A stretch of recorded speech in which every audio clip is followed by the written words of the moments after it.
Hello, how are you? Welcome to my channel once more. Today I've got an interesting discussion, the discussion on the factor of selection. Selection has always been a challenge. How do you select animals for breeding? Now in the business of animal breeding, and you are really worried with how you can select the females and the males that you are going to use for breeding, or the females and the males that are going to be the parents for the next generation, or even these ones that you want to sell to other upcoming breeders. How do you go about it? So I'm going to use a lot of examples today. Let's start. There is one quick and dirty method, an easier method that you can employ for selection. This one, we call it mass selection. So let me use the example again for pigs. Now you are interested in selecting the mothers and the fathers that you are going to breed or to mate. I've always talked about good records. What are you going to do with these records? Growth, meat quality, as well as litter size. Alright, so these are the traits that a farmer, let's just say, was working on. Each interval would measure the growth rates, would also check, maybe at slaughter, would also check the meat quality. In this case, the pork quality, as well as the litter size if they are giving birth. Now, this becomes the phenotypes. Or remember, these words are really related to traits. These are the traits that you have been looking at, that you have been measuring, and you were also recording. So which means you've got phenotypes to work on. So each and every pig in your piggery has got an ID. Remember, we have always spoken about keeping good IDs. Each animal should be given an ID immediately at birth. Its parents should be noted, isn't it? If you can even note the grandparents, that would also be good.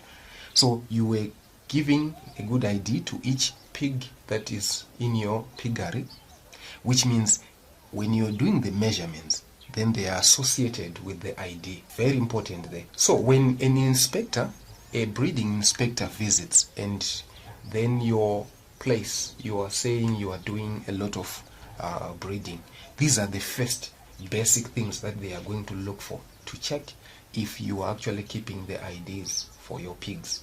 So the ancestry becomes the ancestry, knowing the grandmothers or the grandfathers, knowing the sisters, knowing all the relationships that are in your piggery should be identified.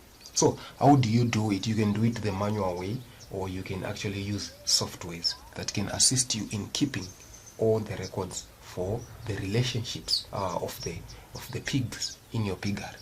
So that becomes very easy. Also take note that when you are carrying out your measurements should be correct, should be accurate. So when you were measuring growth, they are supposed to be accurate. It's important for you to be religious, to be on point when you are carrying out your measurements. Very much important there. So each pig in your piggery should have a set of information. A pig should not be there and it's said to be in a breeding program.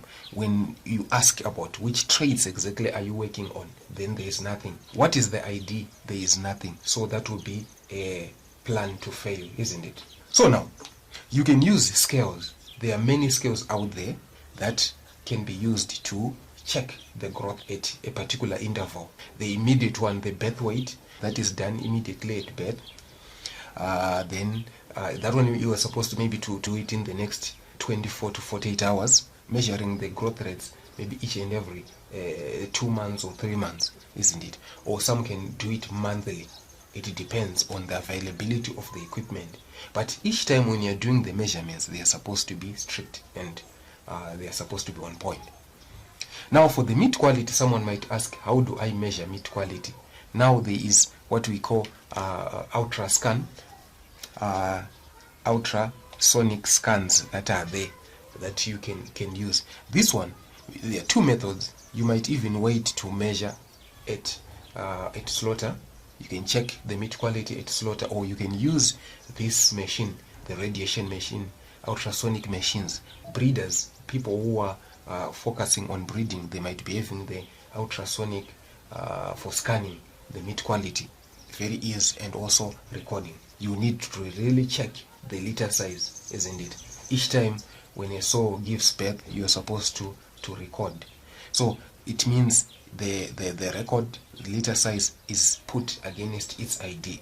So this record becomes a thorough record that can be used by a farmer when they are actually doing actual animal breeding practices. So the first part that we're looking at, first type of selection that we're looking at, is called mass selection. So you can now use this record now to select. So you might find out that other pigs in your piggery, they are actually growing fast because of the record. The record can show the outstanding individuals in your piggery that are doing well. So there will be that the figures will tell, they will show that these ones, they are actually doing well. They are growing very fast because there is actually a good measurements that are taking place. It becomes easy. You can now select. It's easy for you to select now. These ones that you are going to see are doing well, even in terms of litter size, right? It's easy for now to say, okay, this male and this boar and this sow, they are actually contributing, and their litter is actually big, quite big, isn't it? So you've got a sow here, you tick for litter size, maybe it's giving you above average numbers when during birth. Then obvious associated with the boar, this becomes the female, this becomes the male, isn't it? So very important. So this is mass selection, easy. A lot of farmers who are not having much in terms of equipment, softwares, they really focus and use this method. And when any buyer comes, this is the record that they can give. So it's good for you to always focus on making sure that there are always good measurements. You can even discuss with a local advising breeder in your area to check on the best traits that you can work on, isn't it? And how do you create the records? It's easy. They will assist you in terms of how to keep a record. Some of the breeders out there, they are breeding consultants. They can even come to your place each time to help with the measurements, isn't it? And keeping an accurate record. These ones, they can now assist in terms of publications, in terms of recommendations on the head that is doing well. So there are many traits. Remember, I only gave 3.